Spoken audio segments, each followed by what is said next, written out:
ampak smo decembra tudi dobili premijejevo pismo. Človek z najbolj polnim poštnim nabiralnikom se odloči, da bo pisal vsem državljanom Slovenije. Drzno, drzno.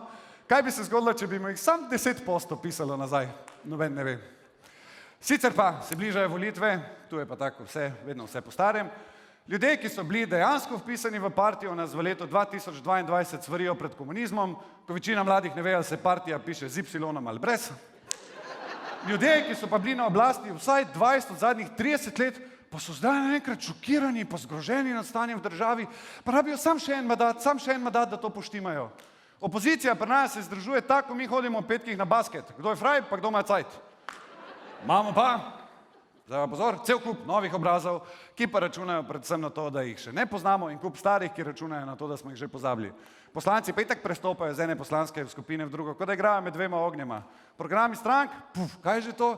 To je pa tisto, ko je napisano na papirju, ko se samo uniči po volitvah, ne. Vsi so najboljši, vsi so najslabši, vse skupaj pa počasi izgleda kot trop levov, ki ob mrtvi antilopi s kremplji kažejo en na drugega. Ampak mi se pa raje ukvarjamo s tem, z najbolj pomembnimi stvarmi, kjer od nas so levi, kjer od nas so desni, kjer so vakseri, kjer so antivakseri, kjer so anti-antivakseri in to, ali bo Novak Djokovic lahko špilo v Avstraliji ali ne. To bre, evo res, ker to je res pomembno.